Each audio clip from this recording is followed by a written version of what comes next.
Well, thank you everyone for joining this call. This is extremely important to, I know, Kyle and Jonas and us at RBC Wealth Management. One of the things that we're trying to ensure is that all of our clients have a good plan for their wealth. And so what we wanted to go through today is how we can help. Jonas and Kyle talked a little bit about that. I also want to talk about the benefits of having a financial plan, go a little bit deeper on why we feel that is so important. We'll highlight our financial planning process, take you through what you could expect to go through yourself as you're going through our financial planning process, and then turn it back over to Kyle and Jonas, and we'll open up the lines for questions.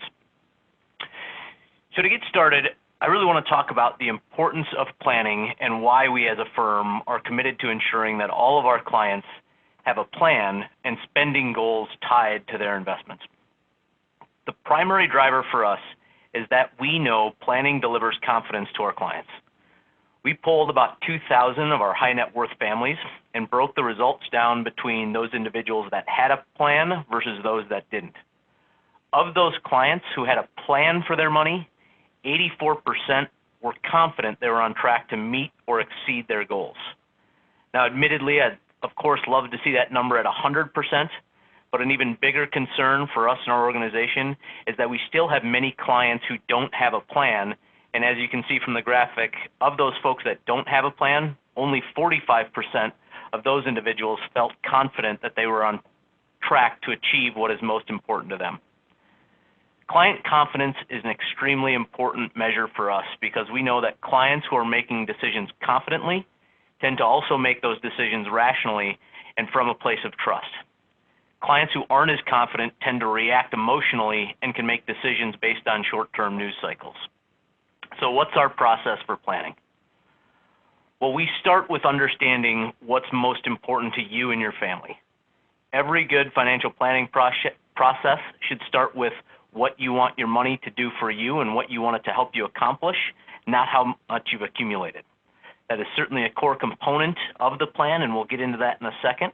But the first and most important part of our conversation revolves around your goals for whatever comes next. We want to make sure that we're utilizing your wealth to help you achieve what's most important, as I said, to you and your family. From there, we'll evaluate your current situation and then continue to monitor and evaluate your progress through an ongoing conversations, making changes along the way, and taking advantage of any opportunities that might come up. That ongoing component of our planning process is also extremely important.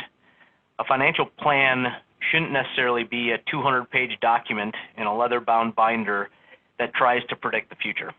What we know about a plan is that your goals will evolve over time. And what I'm proud about our planning process is that it's built to give you confidence for what you envision today, but it's also flexible enough to pivot and evaluate many different decisions. So again, from that same study that we spoke about, we polled our clients again and asked them what their top goals were before retirement and after retirement. As you can see from the slide, most clients, as they're approaching retirement, travel is extremely important. It's the top goal that a lot of folks have as they think about retirement. But what we found is folks after retirement, while travel is still an important component, it's about spending time with family and the people that matter most. So we want to make sure we're having conversations to support not only your travel, but how you travel. Who are you going to bring with you? What does that travel look like? We can certainly put a number around what travel means, but I think when you help visualize it, makes it more impactful. The other thing that we want to help you address are the different concerns you might have, both before, after, during retirement. So again, what we've seen from clients, their biggest concerns before retirement tend to be outliving their assets.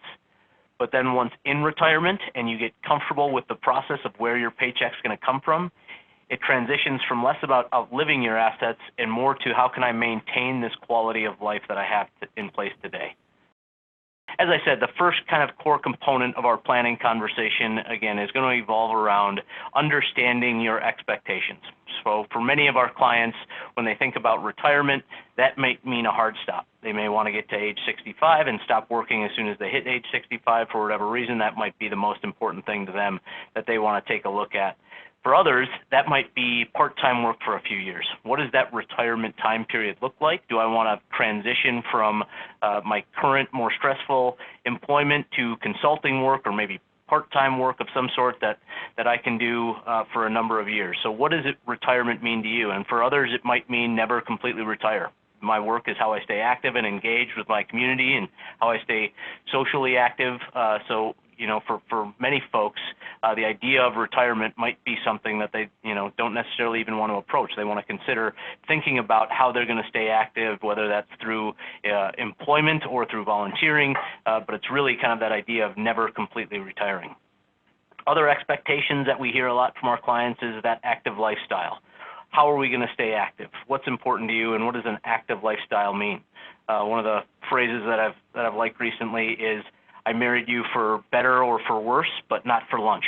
And so, as you transition into retirement, if both of you and your spouse have been working for 30 or 40 years, how do you come back together, and what does retirement look like? So you're going to be spending a lot more time together. How are you going to remain active and still have that quality time together? Time to travel, as I talked about, time with friends and families. We really want to make sure that we're setting you up and helping you envision what retirement's going to look like. One of the exercises that I've had clients go through before that's been extremely helpful and enjoyable for them to do as a couple is to envision a day very similar to today 5 years from now. So as you're approaching retirement, if you're 5 years out or 10 years out, what does a day 5 years from now look like? And actually sit down and write out what that looks like. How old are you? How old are your kids? Do you envision grandkids at that time? Are your grandkids older? What does a day in the life look like 5 years from today? And it helps you visualize what's most important. And again, we're trying to align your investments with your values and your goals to make sure that we're setting you up for success. The next component of our planning process is to evaluate your concerns. What concerns do you have? And you're seeing on the slideshow right now, you'll see the concerns that we've identified, but my wife Sarah and I have gone through this and had this conversation. Each spouse, each person, member of the household will have their own individual concerns. What you can tell from this slide is I'm the worrywart in the family. I have a lot of concerns, so there's a number of concerns. But as a financial advisor, we want to make sure that we're addressing each one of those concerns that you have.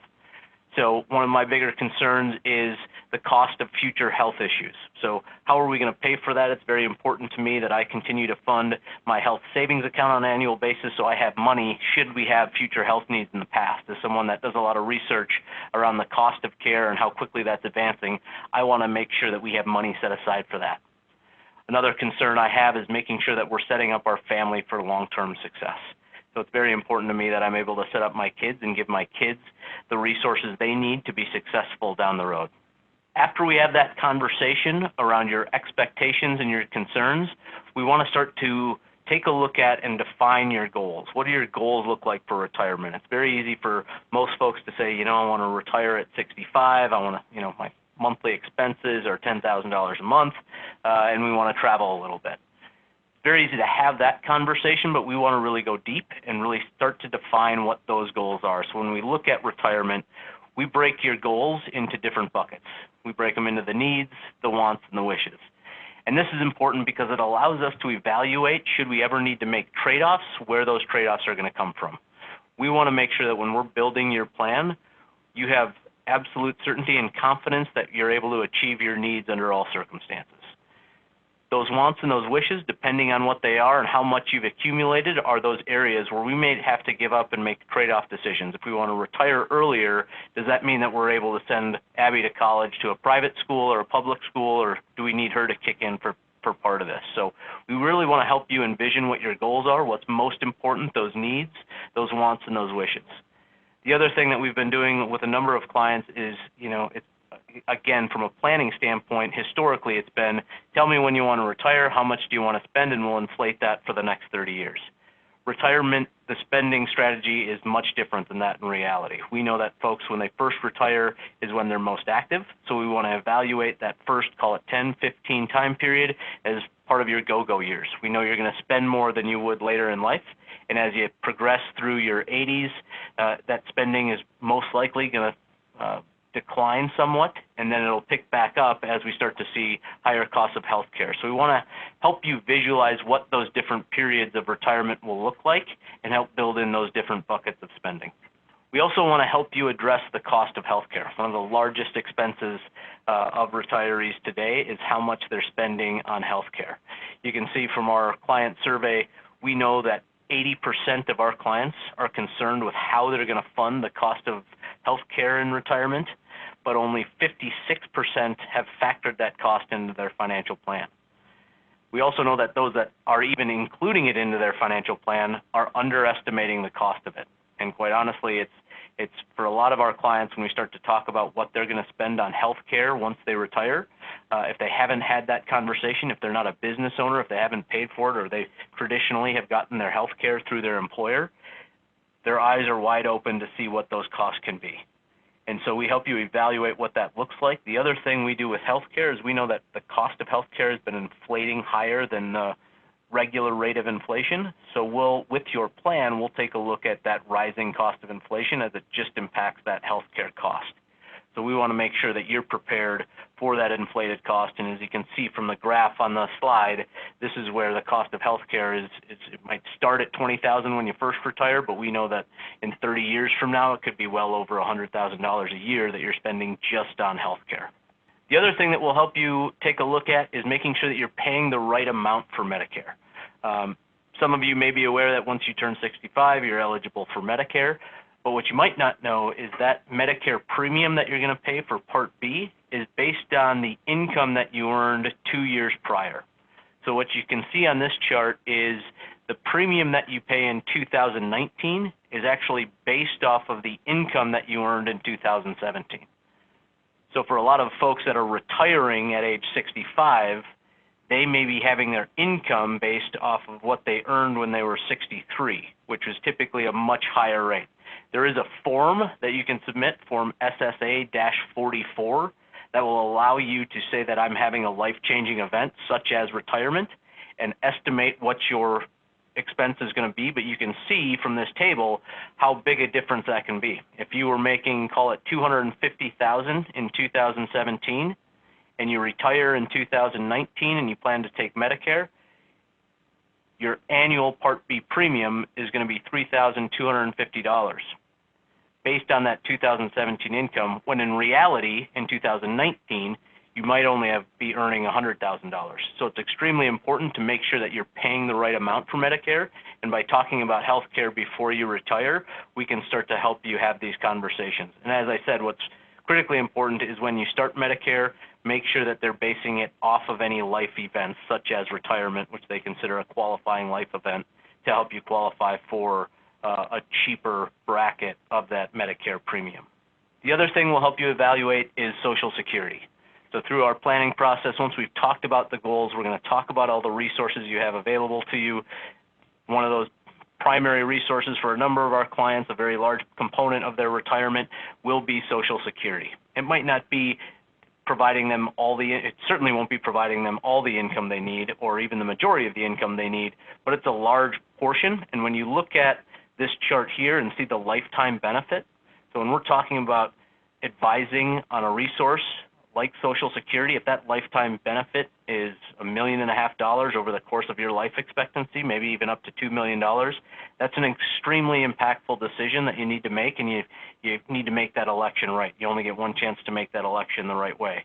And so what we'll evaluate is all the different claiming strategies available to you, whether that's claiming at 62, at full retirement age, at age 70.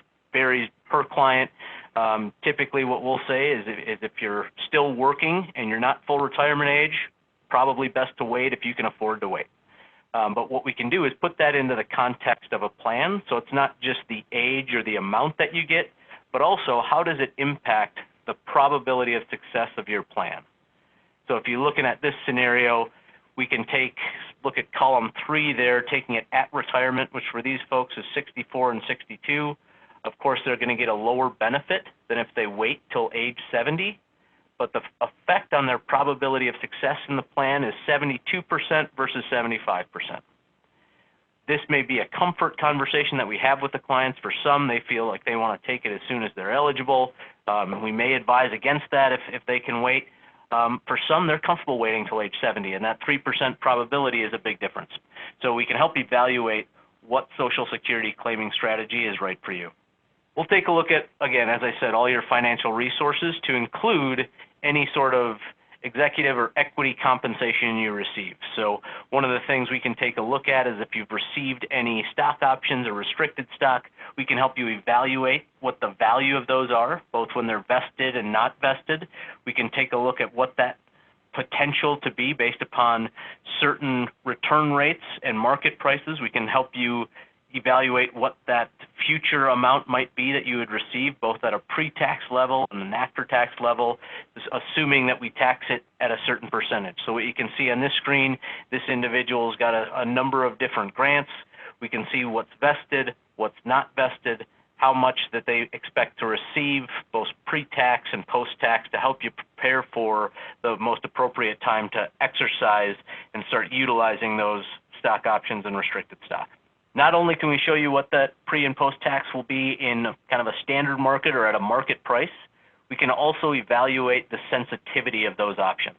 So what you're seeing on this screen is you're seeing those same options with different columns for different return rates. We can evaluate what happens if the stock loses 50%. What does that mean in the total change of value in a net amount to you and your family? What happens if that stock loses 25%?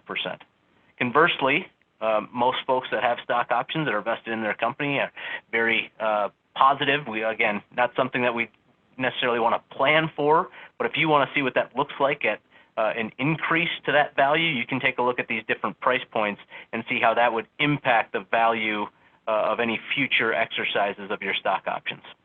We'll go through all of your assets and all of your liabilities, and one of the things that we help you do is develop a meaningful net worth. And so different than just numbers on a page, we'll help you title your assets and your net worth so we have a purpose for every account and every liability and every asset. So in this meaningful net worth, we can take a look at, do you have an account that's strictly for giving? How are we giving? Are we making sure that we're giving assets the right way and that we're structuring our portfolio so that when we do give, we're giving it in the most effective way possible? Do we have accounts that are set aside for certain family members or a rainy day fund, perhaps? What other assets should we be including in the plan? Most of our clients have personal property, other assets. One of the big conversations we want to have with those individuals is how are those assets structured to be able to transfer to that next generation. One of the biggest things that we see with a lot of wealthy families and even not so wealthy families is that if there's any money left or any assets left, it's extremely important, again, to have that conversation with your heirs to understand the idea behind what you want your legacy to be. We can certainly help facilitate those conversations in making sure that your assets are structured in the way that you want them to pass, and also that conversation with your heirs so that they're prepared to inherit whatever you can leave behind for them. The other thing that's, of course, important in your net worth is any liabilities. We feel that not all debt is bad debt. We just need to make sure that we have smart debt. So what debt do we have? How are we accessing it? How do we access it? What are those interest rates? We want to make sure that we're using debt the most effective way possible and that you've got a good idea of where that is, how to use it, when to use it, and those sorts of things. So we'll take a look at everything, both sides of your balance sheet, not just your investment assets, but those personal assets, those liabilities, and we'll also take a look at any insurance that you have as well. After we talk about the resources that are available to you, we'll have a conversation about risk and liquidity. And so we also know that spouses might not always see the same from a risk standpoint. One spouse might be more aggressive than the next, or one might be a little bit more concerned about the market. So we'll have that conversation independently. If one spouse is a little bit more conservative than the other, we know that we have to blend that together to build a portfolio that works for that family. So what you can see on screen here is this would be one client risk score lower in the 30s. We've got another client that's in the 60s. We're going to meet in the middle and try to find something right in that median, which would be kind of more of a moderate profile, and make sure that it meets your needs and that the expectations are appropriate for what you need to do to be able to achieve your goals. The other thing with asset allocation is it's not just about how much risk we can take, but how much do you need to take to be able to fund your goals. We've got a number of clients, especially now as we've had a very favorable market environment for the past decade. They get a little bit more aggressive, but we can evaluate, do we need to? Do we need to take on that extra added amount of risk to be able to achieve our goals. So again, we put it in terms of the probability of meeting your goals, and what you can see on screen here is you might be able to have a higher safety margin, which means your investment assets at the end of life at your legacy, but do you need to take on that added risk? Are you willing to sit through another one of those periods where your portfolio could be down as much as 50% to be able to stomach the long-term upside that could bring you? And if you don't need to take on that added level of risk, what are we taking that on for? So we can help you visualize what's important. Conversely, if you're too conservative and you're staying in a mostly cash or fixed income portfolio, will you be able to fund any of your goals? How long do you need? What's the right level? So it's somewhere between being overly conservative and staying all in cash versus being all in high risk, aggressive security. So we want to make sure that we're having that conversation with you and that the way that you're invested meets your expectations. At the end of those conversations, we're going to collaborate with you to build the right plan. And so what you're seeing here is we call it the probability of success, 77% in this case. What we're shooting for isn't necessarily a 99% probability all the way over on the right end of that spectrum, because if you're at 99, you may be giving up too much now, and you might have the ability to do more, and you might be too conservative. So we want to keep you in that green area. We call it the confidence zone, and we can evaluate different trade-offs to see how that would work. So we're going to collaborate with you to show you where your income is going to come from, what decisions you can make to either increase or lower that probability of success, and what those spending decisions would be. If you want to give to family, how will that impact your probability of success? And so one of the things I want to show, but what I want to illustrate is how we can help you evaluate the total income that you can expect to receive from your portfolio. So, so we want to be able to show you where your income will potentially come from. So what you're seeing on screen here is those orange lines represent the Social Security that you're preparing to receive or planning to receive, or the orange lines represent the amount that you're going to spend. The blue bars will represent the Social Security and where that money is going to come from. So there's the Social Security. If there's other retirement income coming into the plan, like a pension, you'll see that come into play. If there's strategy income that we can utilize your assets to help build, we'll show you what that strategy income looks like. You'll also be able to see what the estimated requirement minimum distribution is going to be, and will that outpace your goals. The other thing I like about this slide is the ability to test different scenarios.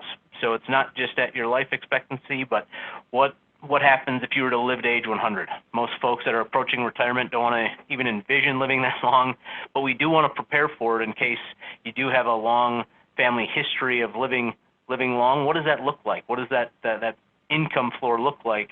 For Mike, if you lived to age 100, what does that look like? If Carol, you lived to age 105, what does that look like? Well, here's how your income is going to be built. And this is an average return scenario. What happens if we have a poor market? So one of our poor market trials, what happens to your income and how long will it last? So if we have a poor market, yeah, you run out, in this case, in the late 2050s, but you still have that income floor, that Social Security, that strategy income we built, so you'll still have this income floor at your disposal to be able to use it. So really trying to stress test these plans to see where that breaking point is. Most likely we would make changes long before this to make sure that you've got the right level of income. What we're really trying to do is help address any concerns you have going forward so that you feel confident that your portfolio and your income is going to last throughout your life expectancy. The other thing we can do is take a look at, we call it the play zone, so we can get interactive and say, you know what, I'm not very comfortable with the 73% probability. What do I have to do to improve that? Well, Mike, Carol, you might need to retire a little bit later, wait till 65 or 62. What does that mean from a probability standpoint? We might need to spend a little bit less on our basic living expenses, but that'll allow us to spend a little bit more on our travel. If we're going to help Abby in college, what does that look like? Well, Abby might need to spend a little bit more of her money or find some scholarships out there, but what does that look like if we adjust what we give Abby for college? You may really like the current person that Abby's dating. You want to give her $43,000 for the wedding as opposed to $30,000. Conversely, you could slide it the other way if you really don't like who she's dating and see what happens if you don't give her anything for her wedding. You can change all the variables of these goals and how much you spend on these goals and see in real time how that affects your probability of success. And so we want to work with you to be able to build that ideal recommended plan. And at the end of our conversation, we're going to get to a plan that we can both agree on, yep, these are the things that we're going to plan for moving forward, with the full understanding and awareness that this will change over time. We can also test your plan. So as I said, we want to make sure that we're addressing any concerns that you have. A number of concerns that our clients have is what happens if the market does what we've seen it do in the past. So what happens if our portfolio does lose a certain amount of value? We can see what that looks like. And this is why we want to break those goals into the needs, the wants, and the wishes. So in this example, if this client were to lose 25% of their investment assets, we know that they can still cover their needs 82% of the time, which is a great probability. We know that we can cover those basic retirement needs right in that confidence zone where we want to be.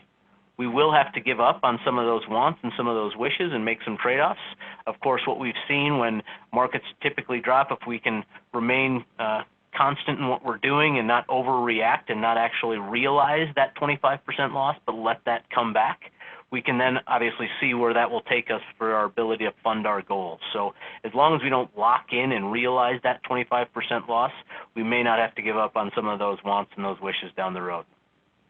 We can also test what happens if inflation goes from 2% to 5%, or if you're afraid of Social Security cuts, how will that impact your plan?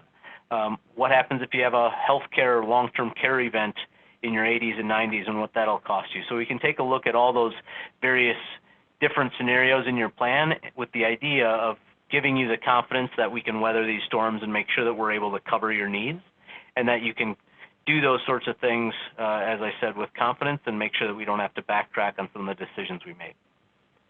The other thing we'll do as we wrap up the plan is we're going to track progress over time. So what you'll see every time you meet with your advisor, we're able to kind of place a line in the sand there to say, here's where we were at in May, here's where we're going to be in, here's where we plan to be in June, and when we get back together, we're going to see how that has affected our plan. So in this case, we've maybe met twice a year for the last 5 years. Here are all the different planning meetings we've had. And what we're trying to do is that star represents that recommended scenario. So initially you might come in, the C on the bar charts there represent where your current plan is. So you may come in with ideas of being able to retire at 55 and spend more than your portfolio can withstand. We're going to create a recommended plan that you agree to that gets that star in that confidence zone. And over time, your confidence zone will keep that recommended plan in that confidence zone, and we hope that your current plan starts to match your recommended plan and stays in that confidence zone. And we can track it over time so you have a good sense of where you stand. As Jonas referred to earlier, we can also share this with you on our RBC Wealth Management online website. So after we go through this process, we can give you access to see where your plan is. So if you log into your plan, we'd prefer that you're focusing on your investment assets, on what it can do for you and how that impacts reaching your goals as opposed to the day-to-day market performance. And by having this on your website, you can take a look at, okay, what are those goals that I have in place again, confirm that those are the things that you're still trying to do. You can also get access to that play zone and what are you afraid of without impacting your core component of your plan. So you'll be able to go into that play zone, change those sorts of things. You'll see the meter change in real time and get a sense for where you're at without actually changing the plan. You can then have a phone call with Jonas and Kyle and say, I've been thinking about retiring, but maybe I don't want to do that for a couple of years. I changed it in my play zone. It looks like we'd be better off if I could continue to do what I'm doing or earn a living doing something else. Is that something that we can talk about, and how should we structure our portfolio differently, if at all? And so that's really what our wealth plan planning process is. As I said, it's interactive and digital in nature. And what we're trying to do with all of our plans is give you the sense of belief that, wherever you are at, what you're trying to do, you're set up for confidence and success long term. And we're going to address the 4 pillars of wealth as we see it. So how do you accumulate and grow your wealth? Making sure you've got the right emergency fund and that your assets are invested for the right goals at the right time. How are you funding your lifestyle today? Maybe you're approaching retirement and you need some help with creating that spending plan for retirement, and how are we going to structure your assets to get you the income you need? how are you protecting what's important? So do you have not only the right level of insurance, but the right type of insurance? Do you have the right different, you may have taken out policies 15, 20 years ago when the kids were still in school, but life has changed and now you need to reevaluate your insurance policies to make sure that you've got not only the right amount of coverage, but the right type of coverage. And then when possible, how are we making sure that we create the right legacy and the lasting legacy that you want to pass on to your family? So it's more than about just money.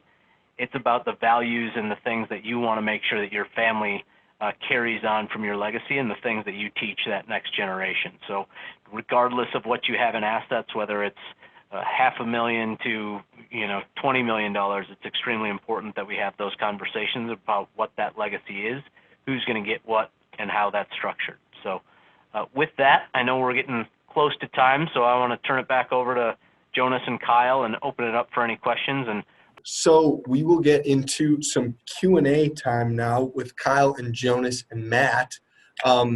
If you guys have individual questions about your individual health plans, please feel free to contact Kyle and Jonas directly. Their contact information was at the beginning of the slide, and we will send that out again with the replay. So if you have any individual questions, please send that to them directly. For more general questions, we will now open it up to Q&A. Kyle. Great, thanks, David. And Matt, thanks again for going through this with us in our group. First question is, what is the process and first steps if I want to engage? Yeah, great question. I know, Kyle, Jonas, you have your own process, but typically it starts with just connecting with the advisor, in this case, Kyle or Jonas, and letting them know kind of where you're at in life and what's important to you, and say, you know what, I want to go through this process. What information do you need from me? I know, Kyle, Jonas, you folks have some questions that you'll ask just to kind of see where the client is and what's important, evaluate what you need to be looking at. And the nice part about our process is that it can be, again, kind of ongoing, so we'll continue to gather information. One of the last things that we want potential clients or prospects to feel like is that they have to gather everything together and spend hours formulating different budget plans. Just start with a conversation of what are we trying to look at, what are we trying to achieve, and we'll start to help you gather that information and make sure we have the right types of information for you. Kyle or Jonas, I don't know if you'd add anything else specific, unique to your process. Goals except retirement planning does the RBC WealthPlan cover? Sorry, say that again? Question is, what goal or goals except retirement planning does the RBC WealthPlan cover?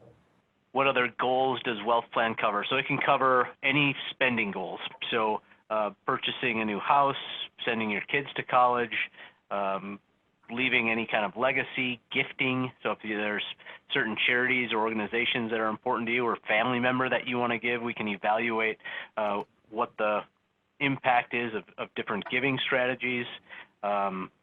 Really anything that you can spend your money on, we can evaluate through WealthPlan to see if it's something that is sustainable for you and yours.